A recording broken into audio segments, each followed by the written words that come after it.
Oh, what is the up, everybody? Welcome back to another episode of the GXWrestleCast. We're on episode 141 of my little wrestling recap show, where once a week I go through all of the major WWE and AEW shows, give you the recap, give you the review, let you know what's going on storyline-wise, and when there is a pay-per-view like there is this weekend, in fact, there are two pay-per-views, I will be doing a separate pay-per-view episode and review for said pay-per-views. Money in the Bank and NXT Heatwave and Plot Twist. I will be there live with my wife. We will be watching all three of the shows that will be at Toronto this weekend. Super excited. So, with that in mind, let's kick off this show with some predictions. I know I'm not the most consistent with making my predictions. Mostly it's a time thing. If I can't get to it before, possibly the pay-per-views have already been going on, I just don't want to see any spoilers, so I try to get to it as early as possible, which go with it, baby. And we're gonna start off with the Money in the Bank. We got the World Heavyweight Championship match, Damian Priest versus Seth frickin' Rollins, and with the side plot twist, we got if Priest wins, Seth Rollins cannot challenge for the World Heavyweight Champion again as long as Damian Priest is champion. And if Seth frickin' Rollins wins, well, then Damian Priest will be out of the Judgment Day. He's out of there. So some pretty tasty little sprinkle of dust of whatever the fuck I'm going with there. I don't know, but match should be pretty damn good. I don't know if this is the way the card is going to roll out, but they could kick off the show with it. I doubt it. It's more than likely going to kick off with the Money in the Bank. But, I know with the extra twist here, it does make it a little bit tricky to predict. I mean, it would make for some fun if Damian Priest did get kicked out, and hey, maybe Rhea Ripley is ready to come back. I know she's having some stuff going on, a pregnancy or whatever, but maybe I don't know if she's ready to come back or not, which makes me feel like Seth Rollins probably won't win. So I'm gonna have to go with Damian Priest on this one. Regardless, I'm good with either of them. Damian's been a solid champion. He hasn't been bad. He hasn't been outstanding. He has stepped up a little bit over his normal role in Judgment Day. He's been better while Rhea Ripley has been gone. So yeah, he hasn't been I don't know if he's drawing a whole bunch or anything like that. I think I'm going to go with Damian Priest. That's a tough one, though, and all of these are pretty tough because the next one is the women's Money in the Bank ladder match. We got Io Sky, Chelsea Green, Lyra Valkyria, Tiffany Stratton, Naomi, and Zoe Stark. I mean, this is just filled to the brim with up-and-coming talent, everyone here. I mean, your veteran in this match is Naomi, who has been a two-time women's champion now. Zoe Stark is new. Io Sky, she's been on the roster for a bit. She's well known. Chelsea Green's pretty damn new. Valkyria just got on the main roster this year. Same with Tiffany Stratton, or she's been up maybe for a year and a half. Honestly, man, this one's extremely tough. I'm looking at Tiffany Stratton here. I think they want the rocket strapped to her. They just recently put Nia Jax, and they've been kind of sticking together. Nia playing a bodyguard type role for Tiffany, so I can see that playing a role in the outcome of that match. So regardless, I love Naomi. It's just, I think it should be an up-and-comer who gets the shot at the Money in the Bank. Io is great, but I think she's got too much drama going on with Damage Control, so something there is probably going to mess her up. Chelsea Green, she's just, she will mess herself up and inevitably lose. Yeah, I'm going to go with Tiffany Stratton. It's Tiffy time, baby. Let's do it. WWE Intercontinental Championship match. This will be a lot of fun. Canadian boy Sami Zayn. So we're going to go absolutely banana for that one, for that man right there. And he is going up against Braun Breaker, who is one of my favorites right now in the company. He has just exploded over the last few months. Like, he had a great run in NXT, and now he's up here, and wow, he is crushing it on the main roster. Is it time for Braun Breaker to get his first WWE Singles Championship. Is it time to pull that trigger already? I don't know, man. It would be, great heel stuff for Braun Breaker to beat Sammy in Canada. They've done it before. They're not shy having hometown heroes lose at home. It's, I think, more often than not, they lose, but another one that's kind of 50-50. This is, good work from WWE because, Braun Breaker, he's new, but he's a killer. Sami Zayn, crafty. You can never keep him down, veteran, right? So, I don't know. I think Sammy's going to retain. He's going to get it done, but Braun Breaker will not be done with Sammy. We got Cody Rhodes, Randy Orton, and Kevin Owens versus the Bloodline. This is going to be fun. I mean, this is going to be fun for me at the live show. We got the Cody Rhodes entrance, going to go nuts. Kevin Owens, Canadian boy, I love Kevin Owens so much. I will be rocking Kevin Owens shirts for a majority of the weekend. I do only own 2 Kevin shirts, so I can't do the whole weekend, Kevin, but I'll try. Anyway, they're going up against the Bloodline. It's got to be Bloodline, right? They're this new, with the whole new takeover with Solo and the fucking Fatu and the Tongans, I mean, they're brand new. You got to put them over on the pay-per-view. So they're going to beat the good guys here. Randy Orton, Rhodes, and Owens. I think it's got to happen, but it's going to be a lot of fun. I'm not big on, trios tag team matches on pay-per-views. I would love if they add they might add a stipulation on Friday. I'm doing this on Thursday, so maybe they'll add something like a no rules, false count anywhere type of thing. That would make it fucking awesome. All right, men's Money in the Bank. Oh, yeah, I chose the Bloodline. There we go. Men's Money in the Bank ladder match. Let's go. Jey Uso. Yeet. We got Carmelo Hayes, Andrade El Idolo versus Chad Gable, LA Knight, and Drew freaking McIntyre. Oh my goodness. So many people I just adore in this match. I mean, Drew McIntyre, LA Knight, a couple of my favorites right now. Drew McIntyre is like top 3 right now. Might be my favorite. I adore this man. Chad Gable's been unbelievable lately. Andrade, I don't think he will win, but I think he's going to have a highlight-filled performance in this one, along with, we'll see what Jey Uso does. He doesn't generally that's not true. He does big stuff. Of course he does. I'm expecting big things out of Jey Uso as well. Oh, man, this is tough. So, Chad Gable's going to have his Alpha Academy stuff going on. More than likely, a Wyatt Six situation may be happening during this match. Takes Gable out, so I don't think he'll win. LA Knight, he's a fan favorite. It'd be great if he won. The crowd, we would love that. I think that would go over very well.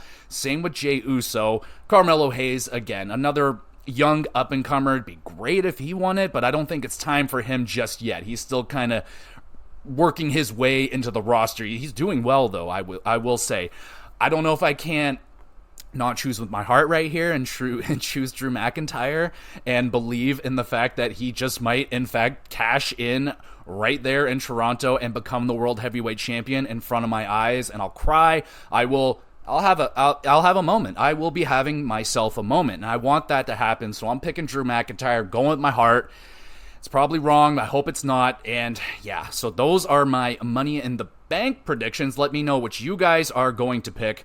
And let's go over to the NXT Heatwave, which is going on Sunday. I think it said it was going to be on the pre-show. Doesn't really matter. But a tag team match, playa. It's Carmen Petrovic and Ariana Grace, both Canadian female wrestlers. Can't wait to see them. Versus JC Jane and Jasmine Nix. Gonna go with my Canadians right here, Carmen Petrovic, another up-and-coming young I don't know how young she is, but she's young, I would imagine, but she's another up-and-comer along with Ariana Grace. Ariana Grace having one of at least the more fun, unique gimmicks out there. She's pretty fun, and it should be an interesting match. Clear baby faces versus heels right here. It should just be a nice warm-up match. Not expecting a lot, but I'll pick my Canadians. All right, we got the tag team match for the NXT Tag Team Championships. It's Nathan Frazier and Axiom, the champions, defending against Chase University, Andre Chase, and Duke Hudson with Chase U. This one's, interesting because Axiom and Frazier have been having this, little bit of a bickering situation where Axiom wants fucking Frazier to focus on the tag team championships, and Frazier's like, I'm going to keep doing single stuff on the side. It's fine. I'll be good. I will be able to handle double duty. I can focus on two things. I got it. And Axiom's like, all right. But then like the next day, he's like, nah, not all right. So I don't know if that's going to end up making them lose the championships. I really like them as the champions. They're great. Chase U, also great. They have a really good gimmick. It's, but they also, hold on now, who's there with them? Riley Osborne and Thea Hale. So yeah, no Ridge Holland. He's not allowed to be there, which is good. So that may play in Chase U's favor unless he comes out. I'm going to stick with Frazier and Axiom. They should retain. We got the singles match for the NXT Women's North American Championship. Kalani Jordan defending against Sol Ruka. Oh, baby. So about a year ago, these were two women that I was like, oh yeah, they should definitely break out at some point soon. They'll be up next, and here we are. They're ready. One of them's the champion, the other one's challenging for the championship, and yes, it should be really fun. Kalani and Ruka, both ridiculously athletic. I imagine we're going to have a lot of oohs and ahs throughout that match, and we'll see if Sol Ruka can soul snatch Kalani Jordan's soul and her championship, but I doubt it. I'm going to stick with Kalani Jordan. She just got the darn thing. She needs, I think this is her first actual defense, might be her second, but Sol Ruka should be good. All right, we got, last chance match for the NXT North American Championship. If Oba Femi wins, Wes Lee can never challenge for the title as long as Femi is champion. So Oba Femi, the champion, defending against Wes Lee. This one's going to be epic. It's going to be stupid. I'm sticking with Oba Femi right here. I believe this will just push Wes Lee to other things. He's already, I know his run there as North American Championship was awesome. He's ready. I think he's ready to move on. I don't think the return for him has been maybe as good as he was hoping for. The crowds aren't maybe behind him as much as he was hoping for the story. But Oba Femi, I think, has just won everybody over. This dude is ridiculous. I cannot wait to see him displaying his power. It's going to be mad. It's going to be crazy, and Wes Lee is going to be flying around. It's going to be wonderful. It's going to be a great big versus small match. I'm very excited for it. Should be an absolute banger, but I'm sticking Oba Femi. He will retain. We have the singles match for the NXT Women's Championship. Roxanne Perez, the champion, defending against Lola Vice, who, we'll talk about her moment here on NXT, but a nice bit of a breakout moment there for Lola. We finally got a little bit of that personality breaking through right there. And Roxanne Perez is really, in her stride right now. She's very comfortable as a champion in her gimmick. She's doing well as like this whiny, heel champion. I've really enjoyed Roxanne Perez's work as of late, and I think she will retain. This could be another opportunity for a breakout match for Lola. They have been pushing her. The last pay-per-view, she beat former NXT, 2-3-time champion Shayna Baszler in a frickin', underground match. So that was a big, big win for her, and now she's chasing the world championship. So yeah, hoping, I just don't think she's ready for it. I have not been wowed by her wrestling, and I haven't really been wowed by her mic skills, up until this recent week. So I don't know if that's enough. I'm sticking Roxanne Perez right here. And then we get to the main event match. Fatal 4-way for the NXT Championship. Trick Willie is defending against Javon Evans, Ethan Page, and Sean Spears. Lots of Canadian love right there in Page and Spears. So my wife loves Sean Spears. Keep your eyes open out there for a chairman sign. That will be my wife's. And this is a tough one to choose, man. There's a lot of drama right here. You got the Javon and Trick, they're friends, but there's a little bit of Trick kind of big-arming Javon, like, hey man, I'm the champion, like, watch yourself, and kind of stuff like that. Not really, like, he hasn't been rude about it necessarily, but Trick has stuff on his plate, and Javon is this new, happy, super hyper, just so happy to be here kind of guy right now, and Trick trying to tell him, like, bro, you got to understand, like, the reality of the situation. You're getting a championship title opportunity. These do not grow on trees. So, take it seriously. So, I don't know if Javon is going to take that the wrong way. And who knows what's going to happen? These are extremely hard to predict. We know that at some point, Paige and Spears will team up together, and maybe Javon and Williams will team up together until maybe they don't. So this is going to be interesting, very tough to choose, man. I don't know. I would love for it to be Spears or Paige, but how can you stop the Trick Willie train yet, man? We're just rolling, and it's like the good times are rolling right now. Crowds are going nuts. We all love Trick Willie. Is he the greatest in the ring? No. I mean, absolutely not, but he's gotten a lot better. He's not having bad matches. He's having good to great matches now, but I don't know. It will definitely help with the Fatal 4-Way. That's going to add a lot more action, hopefully some weapons, table spots, shit like that. So, I don't know. I'll stick with Trick Willie. I'm not ready to get off the Trick Willie train just yet. So, those are my predictions for NXT Heatwave. Again, it's going to be mad, man. It's going to be a crazy freaking weekend. My apologies if, I'll do my best. I'm not going to sit there in my freaking seat in the arena taking notes like I do at home. I'm going to absorb it. I'm going to take in the moment, and I'll just recollect how the weekend went, and that's how those reviews are going to go down. But I didn't get to go to Monday Night Raw, NXT, or any of the AEW stuff, so that's all going to be normal, okay? So let's dive into it. Monday Night Raw, we're in Boston, Massachusetts, and we have Jey Uso's awesome entrance through the arena amongst all the fans. He was in the concourse, just going nuts with the crowd, the little kids. That is awesome, bro. I love that kind of stuff when wrestlers do that. That stuff stays with, you as a fan forever. Bro, I was interacting with Jey Uso doing his entrance, and the way that he interacted with the kid, giving him the high fives, that kid's gonna remember that forever. So that's a thumbs up. Jey cuts a quick promo, says he is winning Money in the Yeet contract. Chad Gable arrives, says Yeet isn't a real word. Shut the hell up, Gable. And then Gable says Jey should be scared of the Wyatt Six because he stole the Fireflies, he being Jey Uso. I'm like, what? Brawl breaks out and then the lights go out. Oh no. Gable starts running away. He keeps running into these creepy, shadowy figures, which are the Wyatt Six. Gable flees the arena. The creepy lady appears again. She gives Michael Cole a box with another VHS tape in it. And that was a badass scene right there, man. The smoke, the lights, the shadowy figures. Yeah, dude, I like that. Thumbs up. We got a match. It's Xavier Woods with Kofi versus Karrion Kross with the Final Testament. Kross powerbombs Woods into the ring post. That was okay. You did that. Woods' sneaky small package catches Kross for the big W. Decent short match right there. Woods proving to himself he doesn't need Karrion Kross to win matches. And Final Testament attack New Day after the bell. Kross nails Kofi with a cross hammer and then tries to break Kofi's arm with a submission. Kross tells Woods to shake his hand and join them, and Woods still won't do it. Why do you want him so bad? I know Woods is awesome, but bro, he is not your brand. Get away from me. Stop. Judgment Day backstage. Damian tells Dom that he talked to Rhea Ripley, and she's pissed. She is pissed, and Dom has been lying the whole time. He has not been talking to Rhea Ripley, and he is panicking. He's going nuts.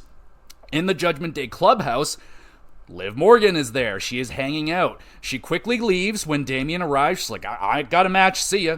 Finn confronts Priest, saying that Damian has changed since winning the championship. Yeah, bro, he's taken on the leadership role, but he's been pretty fair, man. You guys have been, I don't know, I think Damian is in the right a little bit. We'll talk about that a little bit more in a little bit here. But first, Women's World Championship on the line. Liv Morgan defends against Zelina Vega, my girl. Dom comes out. Liv is absolutely over the moon that her man is here. She's smiling. She's like, hi, baby. She didn't do that. Anyway, Rey Mysterio also arrives to watch over things. Liv using Rhea's Prism Lock on Zelina. Vega nails the moonsault, but Liv kicks out of that.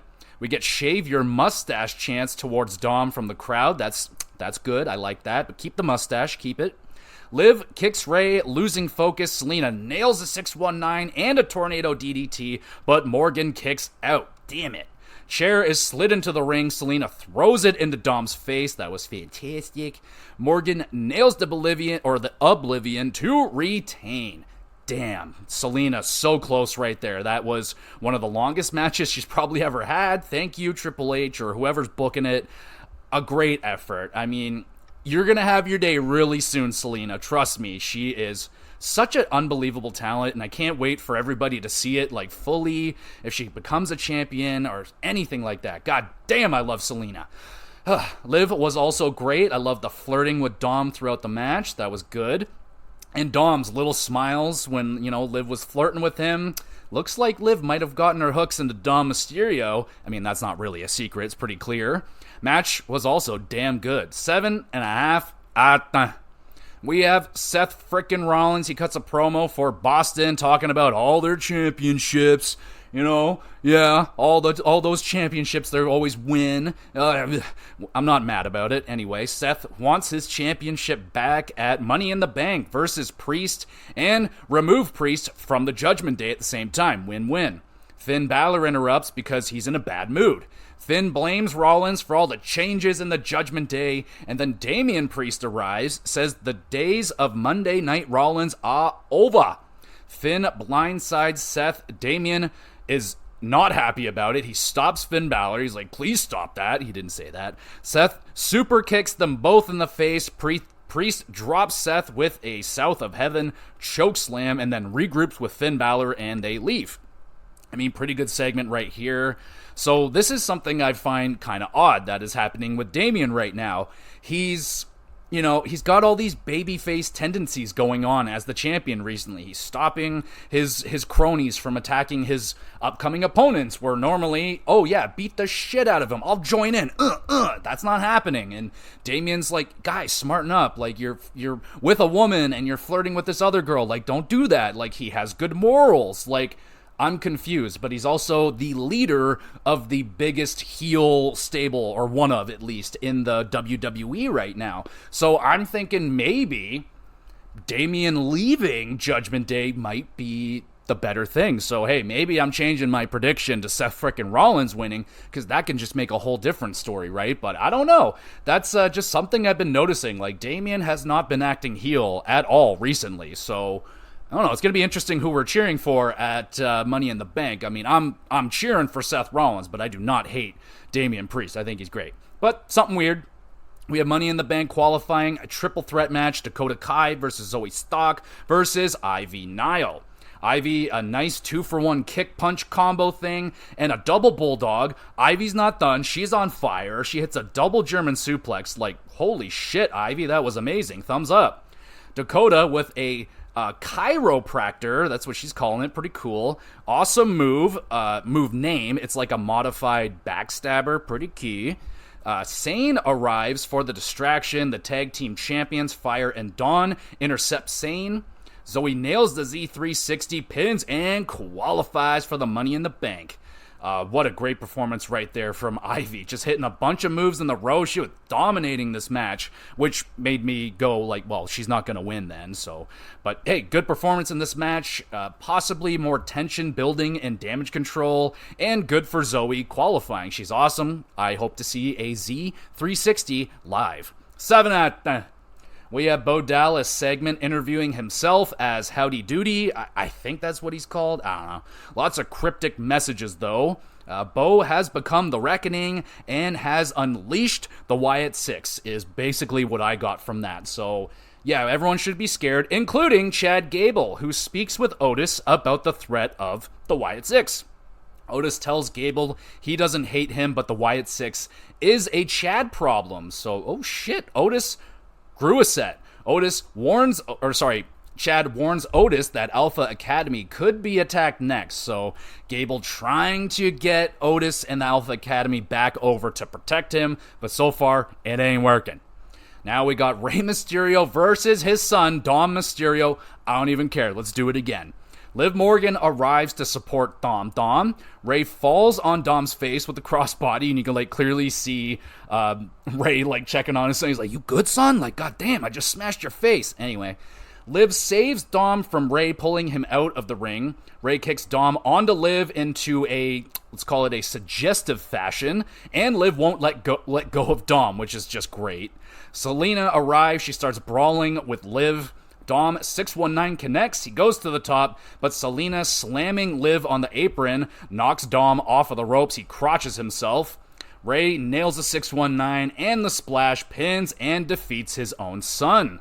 Really entertaining match. The Liv-Dom drama has been great, and Ray hates his own son tour just continues. This guy's a deadbeat. I'm just kidding. Rey Mysterio, fantastic. I love the chemistry with his son. It's just, man, it's so cool to see this. Intercontinental Champion Sami Zayn cuts a promo, says Breaker's name a few too many times. This summons the badass to the ring, kind of like Beetlejuice. Braun impressed by Sami's courage. Sami fired up. He thinks Braun hasn't done his homework on the champion and is underestimating Sami. Zayn looks to teach Breaker a lesson at Money in the Bank. Breaker responds with a spear. Breaker returns, gets in a brawl. Sami exploder suplex, goes for the haluva kick, but runs into a nasty spear again. Braun holds the Intercontinental Championship over the downed champion. Pretty big image right there. I mean, Braun looks good with the championship, but that's my boy Sami Zayn right there. How dare you? Good segment, though, showing how big of a threat Braun Breaker really is. And, of course, Sami, never going to back down attitude. It's going to be a freaking awesome match, man. I'm a little bit scared for Sami. Someone's getting hurt. And we got Damage Control interviewed. Dakota says, plans stay the same. Io will win Money in the Bank. Dakota vents she is frustrated about all the interference and Damage Control business. Speaking of which, Lyra Valkyria arrives. A huge brawl breaks out. Poor Dakota. I mean, just, I don't know what to say. She's just gonna have to deal with it. Main event time. Money in the Bank qualifying triple threat match. Drew McIntyre versus Sheamus versus Ilya Dragunov. It's like a match that I booked. We got Sheamus beating Drew in the crowd. Crowd is just loving it, eating it up. Dragunov nails Sheamus and Drew with the vicious H-bombs. Ilya German suplex Tower of Doom spot. That's always good. Drew goes for the Claymore, but runs into a Torpedo Moscow. Sheamus anti-air brogue kick to Ilya, nails a second brogue kick, but Drew is there to break up the pinfall. Sheamus and Drew brawling. McIntyre nails the Claymore out of nowhere, pins Sheamus, and grabs the final spot in Money in the Bank. God damn. Regardless, I was going to be happy with either three of these men, but I was rooting for Drew, even over my man Dragunov, my boy. But this was easily would have been a banger level match, but it had 3 commercial breaks. It was really, breaking up the action, if you will, but it was hard hitting, especially Dragunov really fucking laying it in there. Sheamus was loving that. 7.5, and a very good go home Raw heading into Money in the Bank. The Money in the Bank matches looking very good and loaded up. Wrestling was quite good throughout, I thought. And good Judgment Day, Liv Morgan storyline stuff. I like that. The Wyatt Six targeting Chad Gable. That's well done. It's just like, what did Chad ever do? Oh yeah, he's an asshole. Never mind. Final Testament, New Day. That's still kind of just happening for me. I again still have no idea where it's going, but I am excited for Sami Zayn versus Braun Breaker. Boston crowd was really good. 7.5 out of 10. For Monday Night Raw. And let's slide over now to NXT. And what do we got going on over there? We got a street fight kicking it off. It's Beach Break, apparently. It's Jada Pinkett versus Michin. Michin puts a lock into a sock and then tries to smack Pinkett with it, but she misses, so that was pointless. Parker stomps Michin onto a trash can. How you doing? Michin dives, crashes face first into a chair. Again, how you doing? Parker also missing a maneuver. She crashes through the barricades. So, just everyone's taking bumps. Michin then pours a bag of washers, nuts, and bolts onto a pile of chairs. Parker continues she counters and backdrops Michin onto the pile of carnage. Like, holy fuck. I don't know if there was bolts necessarily in there, but there was definitely nuts. Like metal nuts. Like, that hurts, bro. And on steel chairs, like, damn. Michin going to town on Jada with the kendo stick. Paka smashes Michin through a real fake wall. They're flying. Jada, nasty running hip check, puts down Michin for the W. I mean, damn, that's a really good way to kick off the show. Both women taking nasty bumps, fun use of weapons, the real fake wall, 7.5. We have Ariana Grace forcing Carmen Petrovic to listen to her problems. Ariana is sad she isn't wrestling in her hometown of Toronto. Petrovic, also from Toronto, shares the same issues. JC Jane and Jasmine Nix trash talk Petrovic, and I smell a tag team match coming, playa, and I wrote that down before it was announced. So yeah, I have good smell. We have NCR, Tyler Bate, and Pete Dunne versus Tank and Hank. Oh yeah. Bate takes Hank for an airplane spin ride. Tank with the butt bomb gets the hot tag to Hank. Hank and Tank hitting a solid clothesline powerbomb combo, and then a nice pounce German suplex combo. I like that. NCR bounce back. Bate nails a corkscrew dive off the top, and NCR pick up the W.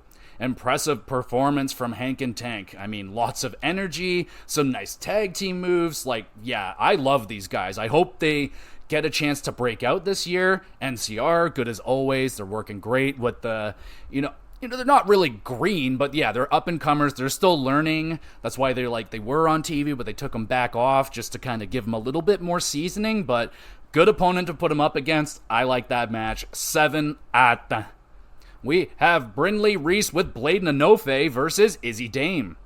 Paxley crawls through the real fake wall to creep on the match. Very good. Izzy hits a brain buster and picks up a quick W over Reese. It's a decent short match. Not really a lot to say. I mean, just, what's her face? Paxley? Yeah, Paxley. She's creeping on people. Still, where's that going? We have Chase U. Class is in session. Excited to have a tag title shot at Heatwave. Mr. Chase informs Ridge Holland that he won't be able to go to Toronto. And no one's sad about that. We have Lola Vice calls the women's champion Roxanne Perez to the ring. Roxanne arrives with big security guards at her side. Lola tells her story, having to start fighting professional MMA to provide for her family at 18 because her mom was sick. So, she's getting emotional here, and Lola looks to become the first Cuban-American female to be NXT Women's Champion.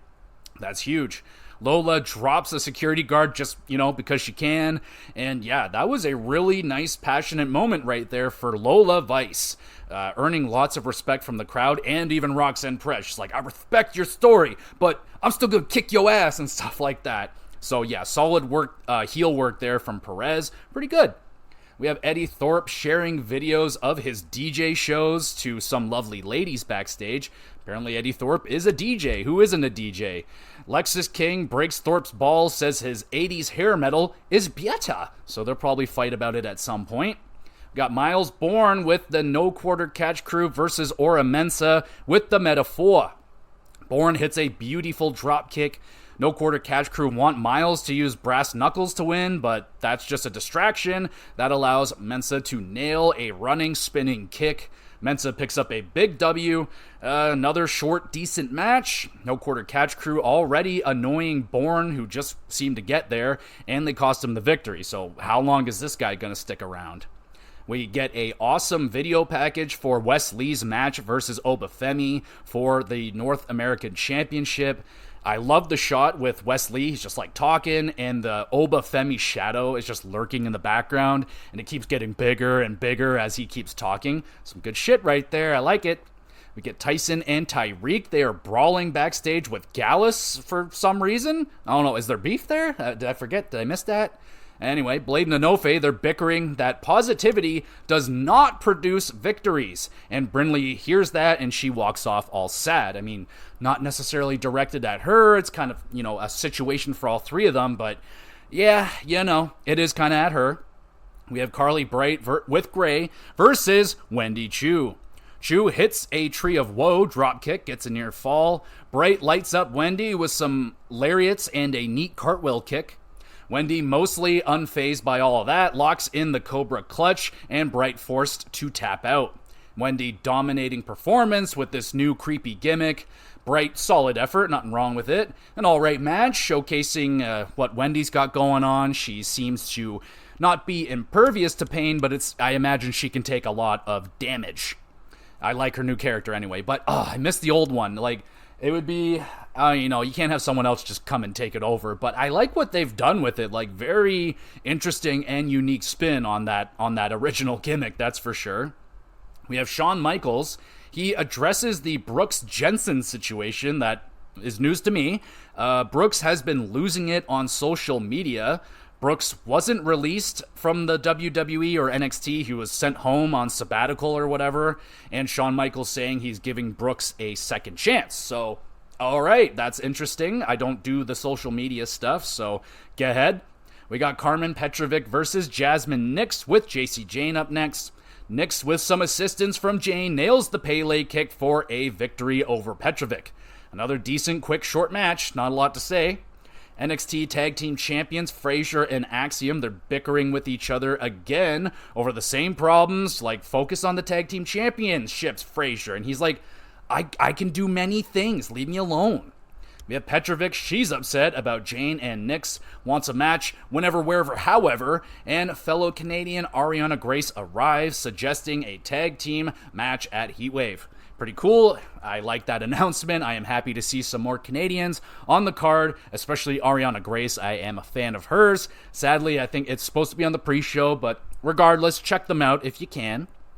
Heatwave, NXT Championship Fatal 4-Way contract signing, and my feed got cut off because UFC is like, yo, we're taking over, dog, so I didn't get to see what happened, but from what I was told, Ethan Page and Sean Spears end up going through the table. Sounds like some very standard contract signing stuff, but hopefully I didn't miss, I imagine I'll see it in some sort of fucking video package at some point, but there might have been something going on with Javon and Trick. I wonder if there's any drama there, but regardless, an alright go-home NXT before Heatwave. First two matches were good, and then the rest of them were just quick, to the point, whatever kind of matches. Some solid segments. Roxanne and Lola were pretty good. I wouldn't call this a must-see NXT. 5.5 at the... Alright, we're getting to SmackDown. My apologies for getting this review out so late. I was absolutely drained. I had zero energy after the shows to do any form of recording. I tried to record something last night after work, but work was just so draining, and I had zero energy last night. So I just decided, let's try and get some rest, come back at it fresh, and here we go. So I was there at SmackDown Friday night, baby, and they kicked it off with Jey Uso coming out through the crowd. We were going nuts with the yeeting. It was fucking awesome. I loved that.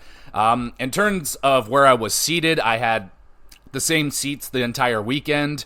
We're up in the 300s, camera side, whatever. It doesn't matter. We're up there.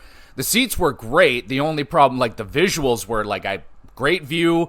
I wanted to be higher up for this weekend because of the Money in the Bank with the ladder matches. I wanted to try and get, as best of a visual, a higher up visual that I could. The only downside is, seat-wise, they had this absolutely ridiculously bright light shined right in our freaking faces the entire weekend. They didn't fix that until Sunday, where they finally turned it down a little bit, but it was aggressively bright, very aggressively bright. I damn near wanted to bring sunglasses. It was that bad. It was really, really bad. Crowd, we were chanting, turn the light off up there, and no fuego, senor. They would not turn that fucking light off. So that was a situation. They did have some, speakers and stuff like that blocking the screen. So, yeah, not the greatest job, setting everything up for Scotiabank that night. They figured it out by Sunday, so clearly they could have done some stuff, but they didn't do anything until Sunday. So that was the only disappointment in terms of the seat. What the fuck was up with that light? It was so freaking bright. and all they were trying to do was like light up the upper bowl to show that we were there. But it's like, nah, dog, we don't need to have the power of the sun shining on us for freaking 2.5, 3 hours. So that was very unnecessary. I did not like that. But other than that, the seats were great. The crowd was great. The people that I sat with in our row, they were very interactive. They were fun. We were laughing with each other, so that was great.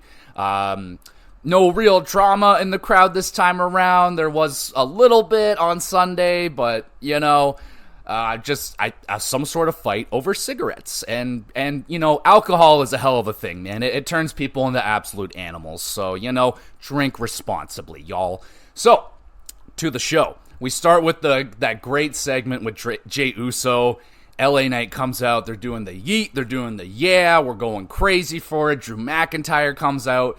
And man, I'm so disappointed in Drew McIntyre's weekend. We will get to that, but man, I love Drew McIntyre. I was going nuts for Drew all weekend. That's my boy right there. So that was a great segment. Lots of fun. People were loving the yeah yeet thing. That was a ton of fun right there.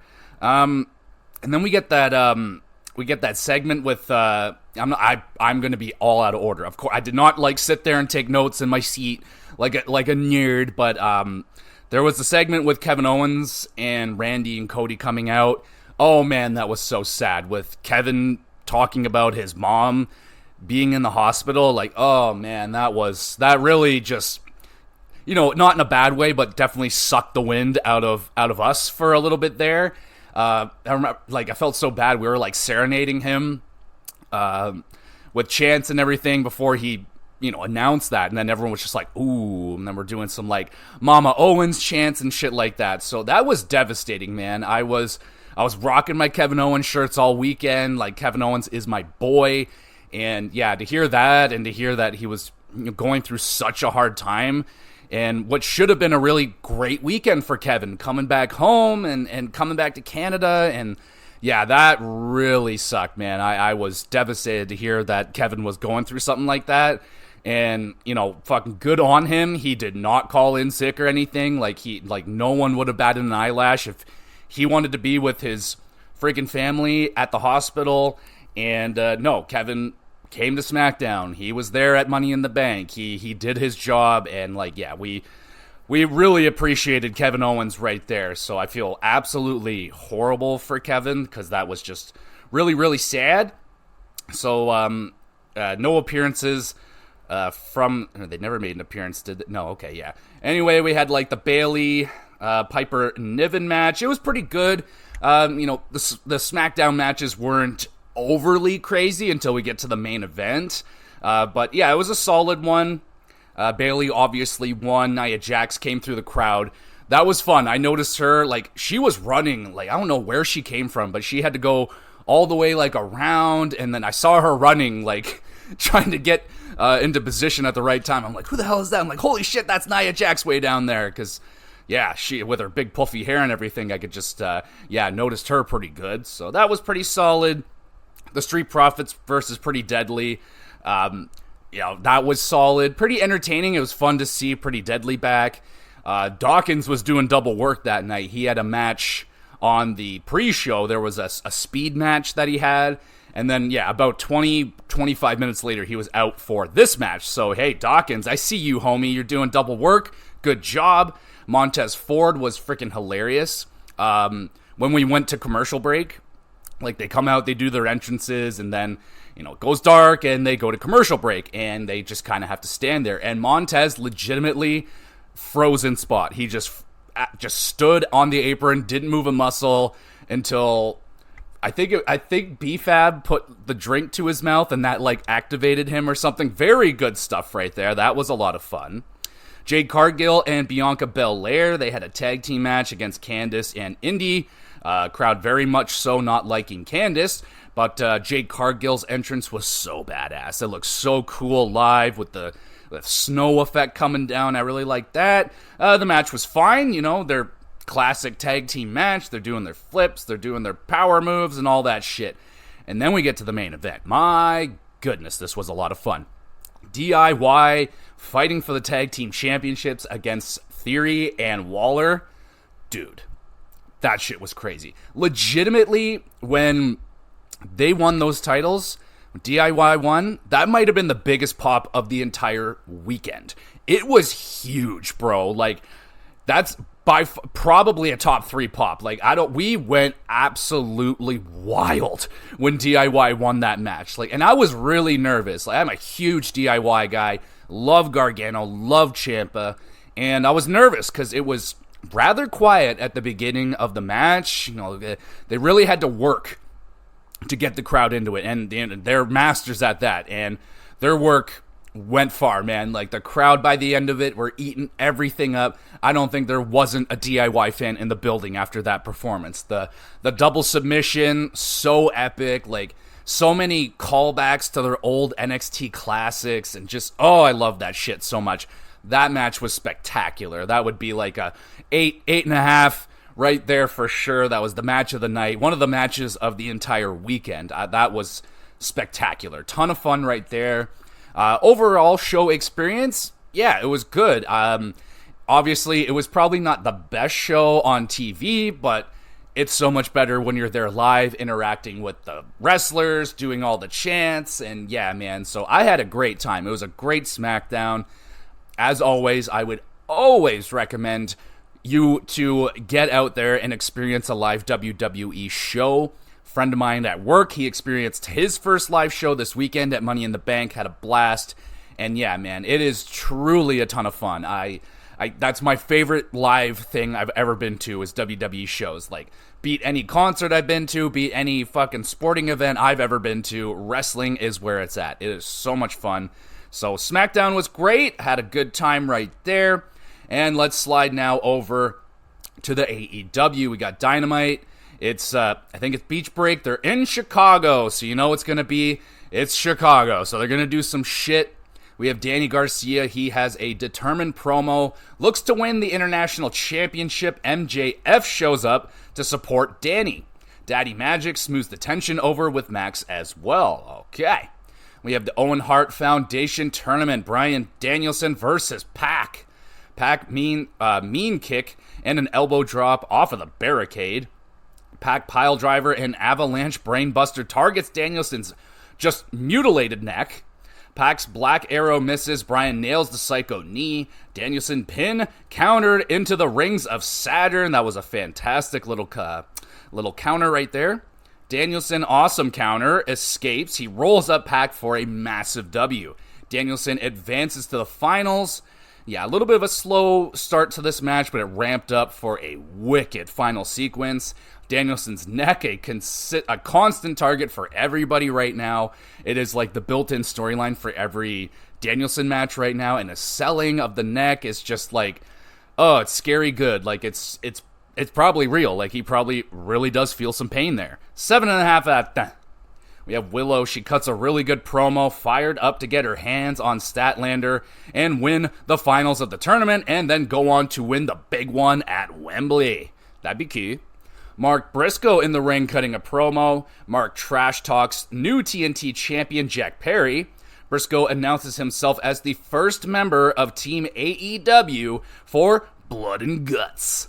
Perry blindsides Briscoe. Kyle O'Reilly tries to save Mark, but Okada's Rainmaker puts Kyle down. Bucks deliver the EVP trigger to Briscoe, hold up their gold, and the Acclaimed have seen enough. They chase out the Elite, but showing up way too late. What is up with that, y'all? Why are you guys always showing up late? Fuck. Owen Hart Foundation Tournament. Chris Statlander with Hathaway versus Willow Nightingale. Brawl starts on the ramp. Willow pounces Chris, who gets yeeted down the ramp. I love that. Thumbs up. Willow dropped with a Chris head kick. We get a near fall. Willow, nice avalanche German suplex. A Statlander, we get like an F5-like move. She gets a near fall. Hathaway puts the steel chain in the corner for Chris and then makes a distraction. Willow avoids the chain punch, rolls up Statlander for the big dub. Really good, fast-paced match. I like the little mini brawl that they had on the ramp. Great chemistry, nice near falls, and some nice counters. 7.5 out of 10. And I did forget to mention Dr. Britt Baker's huge return at Forbidden Door. I can't believe I forgot to mention that, but Welcome back, Britt Baker. That is a massive addition to AEW's roster. She is almost like the equivalent of MJF for the women's division. Like, she is incredibly important. Tony Schiavone introduces the DMD to cut a promo. Shout out to the Sick Nick sign that I saw in the crowd. If you don't know who Sick Nick Mondo is, that guy is one of the gnarliest deathmatch guys I have ever seen. Just look up some of his highlights and you'll thank me later. Britt talks about talks about her scary experiences during her 10 months away due to injuries, amongst other issues that she was dealing with.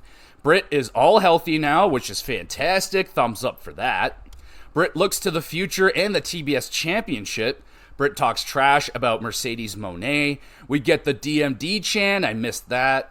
Mercedes Moné interrupts the moment to have a big celebration for her victory at Forbidden Door. We got balloons raining down on Baker, who won't leave the ring. She is just staring at Moné. Moné bragging about being double champion. The crowd is chanting "shut the fuck up" at Moné. Britt challenges that broken bitch Moné at All In. Oh, fuck yeah. Moné says, "Get to the back of the line, bitch," and then dances her way out of the ring. Awesome promo from Britt. Mr. So Much, and so did AEW. Great segment. Baker versus Moné is money. Thumbs up. Now we get Will Ospreay. He apologizes to Don Callis for choking at Forbidden Door, not using the Tiger Driver.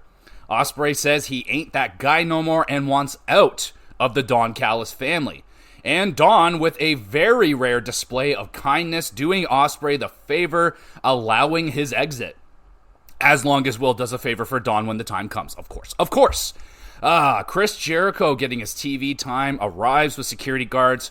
Jericho trash-talking Taz and announces he is relieved of his announcing duties for the night and must leave the building right now. Taz is escorted out of the building. Jericho takes over on commentary. Just some good douchey heel work right here from Chris. We get a trios tag. It's Samoa Joe, Shibata, and Hook versus Gates of Agony, Leona, Khan, and Brian Cage. Yeah, Cage of Agony or whatever. But fuck. Hook. Hot tag is stopped by Khan's Gutbuster. Leon intercepts Joe with a pounce. All three members of Cage of Agony caught in rear naked chokes, and the Samoa Dojo wins. That's what I'm calling them. So, solid trios match with entertaining commentary from Chris. Hook, pretty good performance. Learning Tree attacking Hook and friends with chairs, whipping them with belts. Jericho blasts Hook with the brass knuckles. Big Bill chokeslams Hook through a table to finish him off. Or so we thought. Hook backstage takes a fucking fireball to the face. Like, my goodness. We move on. Owen Hart Foundation Tournament, Jeff Jarrett, JEFFJARRETT versus versus the Wild Card, which turns out to be Hangman Adam Page, who is fucking pissed off. Hangman rocks Jarrett with a lariat. Jeff powerbombed into the apron, and then his head is bashed into the steel steps. Jarrett hits the stroke on the apron. Hangman hits a dead eye. He connects, but unsatisfied, he goes for a buckshot. Jeff avoids that and locks in a freaking sharpshooter. The crowd loses it. Hangman escapes, nails the buckshot. Page punching a knocked out Jarrett, then nails another dead shot. Hangman advances in violent fashion. I mean, who shit in Adam's Cheerios? My goodness, he is a grumpy goose. New violent, angry Hangman. I'm pretty freaking into it so far. Jeff being the babyface might be the first time I've ever seen him be a babyface, at least in a very long time. Good match right here, 7 out of 10. And then the Bucks, they greet Hangman, ask if he'd like to be the 5th member in Blood and Guts. Page just goes dark mode, aggressively says no, and he is focused on winning the Owen. Main event time, International Championship on the line. Will Ospreay defends against Danny Garcia with MJF. Ospreay hitting some thunderous chops, I love it. Garcia neck breaker, he's focused in on Ospreay's bad neck. Ospreay offers Danny a free shot, Garcia using it to thrust in Ospreay's face. Will's powerbomb Styles Clash combo gets a near fall. Garcia counters a Oz cutter into a pile driver. Garcia given the diamond ring but refuses to use it. Garcia turns and gets nailed with a brutal hidden blade, and that is that. Will Ospreay pins and retains. Garcia, a good effort, but, he still has to learn to focus and not dance during the matches, my dude, especially title matches. Ospreay's stiff performance teaching Garcia a valuable lesson. 7.5 at 10. Ospreay shows respect to Garcia with an encouraging message. MJF raising Danny's hand, they're hugging it out, and then it happens. Max kicks Danny right in the ding-ding. MJF nails Garcia with the diamond ring. Ladies and gentlemen, our scumbag is back. MJF drops Menard and security guards. Garcia and Menard a bloody mess. Max not done yet. He pile drives Danny off of the top rope. Ospreay limps down to chase off MJF. Max gets chummy with the Chicago crowd. Oh my god, they're going to kill him. Garcia stretchered out of the ring for a chilling, thrilling ending to Dynamite. And that is the Dynamite. I thought it was a great show in Chicago. We get our scumbag Maxwell Jacob Friedman back in his full glory, and he's going after Ospreay. Oh baby, yes. Hangman returning as a very angry heel. I'm also into that. Lots of really good wrestling. Britt Baker's segment with Monet was awesome. Hell yeah, we're starting to look like we're getting back on track here. 8 out of 10. And let's go over to Rampage. Let me see. Where's Rampage? All right, here we go. All right, so we kick off Rampage with Roosh versus Commander. Roosh, as is tradition, using the extension cord. Roosh with some nasty chops, then suplexes Commander off the apron to the floor. How you doing? Roosh unleashes the horns on Commander for a dominating victory. Roosh looking fantastic, beating the hell out of Commander, who sold his ass off. Really solid match. We have the Kingdom. They're more forcefully saying that Kyle O'Reilly will be better with them. So, okay. We have Takeshita and Fletcher versus Private Party, Cassidy and Quen. Cassidy, Tornado, and a Shark Week Swanton. We get Quen, a 450 splash, the Gin and Juice out of nowhere, a silly string, and a 450 splash. Takeshita kicks out. Wow. Blue Thunder Bomb and a Tombstone. Takeshita and Fletcher grab the dub. Really nice performance for Private Party. I mean, they bounced back, gave them their best shot, almost got the win, but not yet. Good tag match, 7 out of 10. We have Roosh. He shakes hands with Don Callis. He is joining up with the family, and that is immensely disappointing. Kyle O'Reilly versus GPA. Squash match right here. O'Reilly wins with an armbar. The Kingdom want to celebrate with O'Reilly, who still wants nothing to do with them. So yeah, good job, Kiao. Main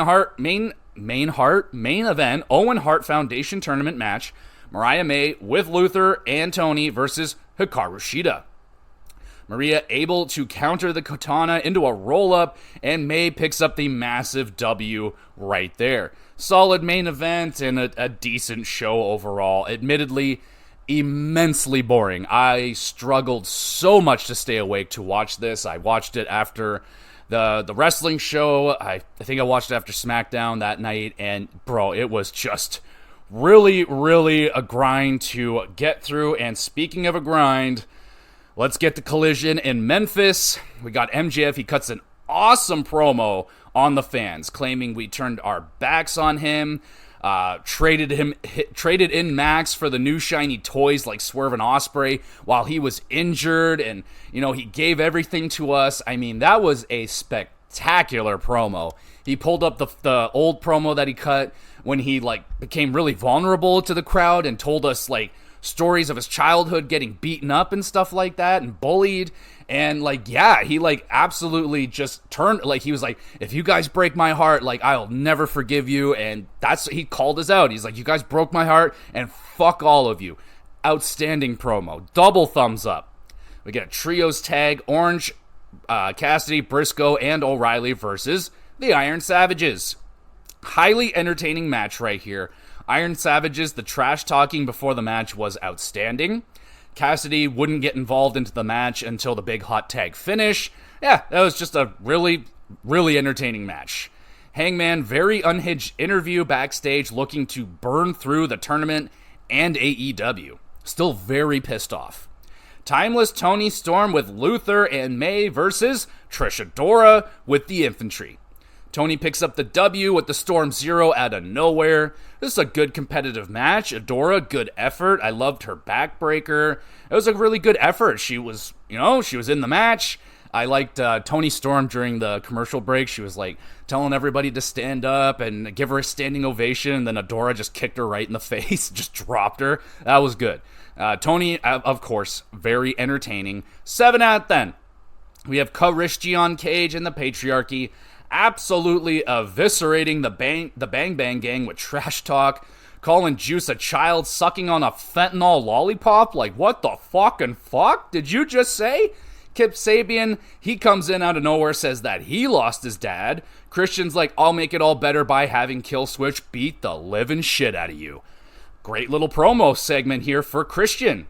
TNT Championship Open Challenge. We have Jack Perry defending against Marco Stunt.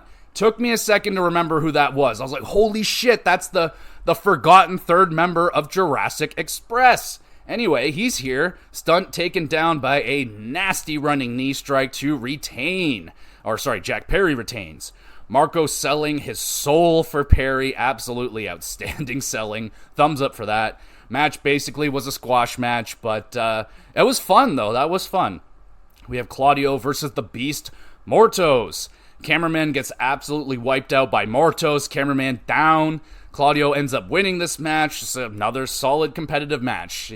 I'm starting to have a problem here with Claudio because Claudio is the embodiment of, I just want to have good wrestling matches and that is it. I want no interviews. I don't want to ever speak. I don't want any of that shit, and it's really, really getting boring for me and Claudio right here. Like, he's going to go out there and have an extremely long match or something like that, but he has no character anymore. Like, he's really just doubled down on just no character at all. Just, I beat people up and I give you a match. That's it. Bye-bye.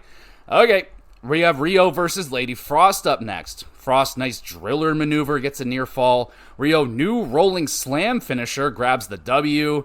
Another solid match, nothing too crazy. I mean, again, I like that Frost is having more competitive matches and she's getting on TV more, but again, they're not building a character or anything with Lady Frost to the crowd. She's still kind of just an enhancement talent. Like, they don't really build her up to anything other than that. So, yeah, just another match.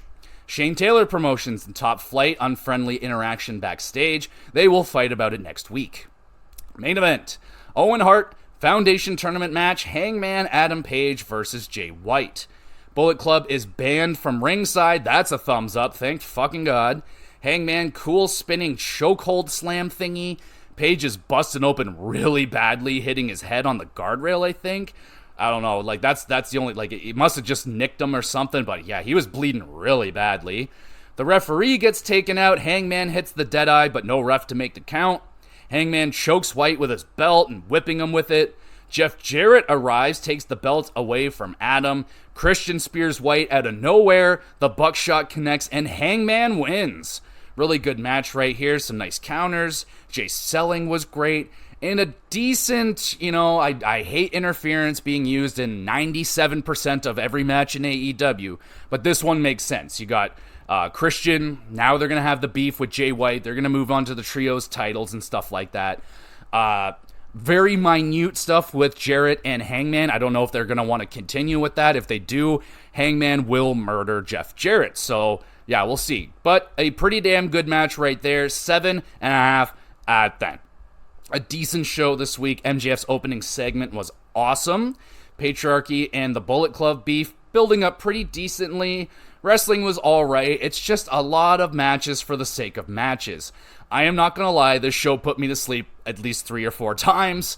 Just really, I'm tired, and I just, the lack of storyline, the lack of storytelling, the lack of character development in AEW, and just so many matches to have matches with no build, no storyline, and the matches suffer from that because I know that they aren't really, thinking of the matches backstage. They're not building a match. They're just going out there having a match to have a match, which is great and everything, but to like do that once in a while, not fucking 70% of your matches are just matches with no implications whatsoever. It's getting really, really annoying.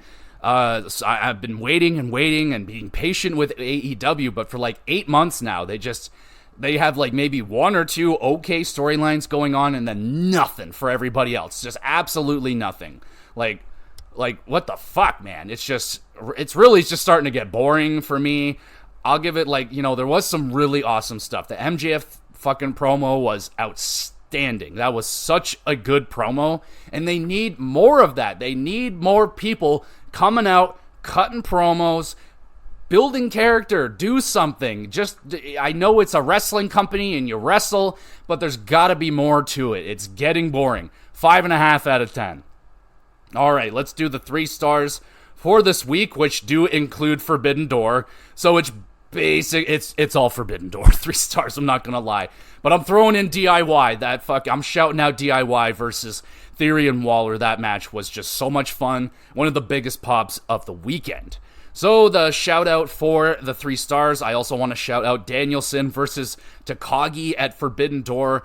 One of the best actual like Forbidden style matches where it's like an actual dream match, a huge star from New Japan versus a huge star in AEW, and it lived up. It was a friggin' awesome match. 3rd star goes to Orange Cassidy versus Zack Sabre Jr. at Forbidden Door. Outstanding technical masterclass from Zack Sabre Jr. I love the chemistry with Orange and Zack Sabre. And the best thing was Zack Sabre actually out-mind gaming Orange Cassidy, who is probably the best in the world at that. So that was just a very fun dynamic to watch. Love that match. 2nd star goes to the TNT ladder match at Forbidden Door. You know I'm a sucker for freaking ladder matches, so I'm always going to have a ladder match in there. And this one was awesome. They're always awesome. It's a ladder match. Nasty bumps. Everyone looking pretty damn good in this match. Yeah, go check that one out. But the 1st star goes to Swerve versus Will Ospreay at Forbidden Door. One of the matches of the year for sure. That match was amazing. Absolutely amazing. It would have been a perfect 10, but the little bit of Don Callis fucking screwdriver thing, I didn't like it. It didn't do anything for me in that match. It really pulled me out for a second there, which was, I didn't like that. So hence the 9.5 instead of a 10. I had an argument at work with someone who was like, that's a 10, bro. I'm like, it's not. It's just not to me. So, like, I really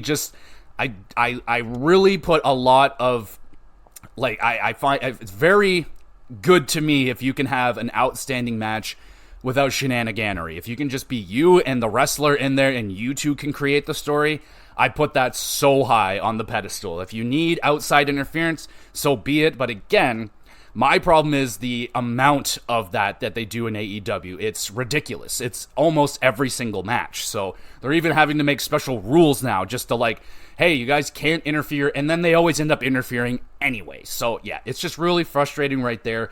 But without a doubt, best match of the week, Ospreay versus Swerve. Go check out that match. Check out Forbidden Door if you got the time. And there we go, everybody. That is your recap. I apologize. It is out so damn late. I was just so freaking tired, man. I didn't think it would be that exhausting, but it really can be when you're screaming and yelling all weekend, getting shoved into little seats and driving back and forth and shoved onto trains. And yeah, man, it can be, I guess, more exhausting than I thought. But I had a blast, so get your asses out there and go watch some wrestling live. It is a ton of fun. And yes, so thank you everybody so much for listening. I will have the Money in the Bank and the Heatwave review out as soon as possible. I'll be working on that next, so be on the lookout for that one. You guys are awesome. Make sure you're following along on Twitter and YouTube. I upload all these episodes to YouTube, so you can watch them over there. Great place if you want to send in a question to have it answered live on the podcast, get your name shout outed, all that stuff.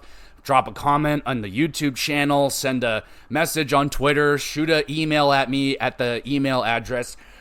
Email address is also there if you just want to have a private conversation. My door is open for everybody, so if it's there, if you need it, it's there. Twitter talked about that. In terms of what else we got going on this week, it's episode 100 for the GamerCast, so I'm going to be talking about, I'm pretty sure it's going to be my 25 favorite games of all time. Very hard list to make. It probably would change next week, but I will lock it in, and we will talk about that this week for episode 100 of the GamerCast HockeyCast. We're going to have some more news and stuff going on in the NHL. Admittedly been a kind of a light news week because of the explosion of everything happening on July 1st, and now there's really not much else going on. So we'll find some stuff to talk about, don't you worry. So be on the lookout for all that. You guys are awesome. Make sure you're reviewing the podcast. Tell a friend or two if you think they might like it, and we will be back again with some GX Plus Cast.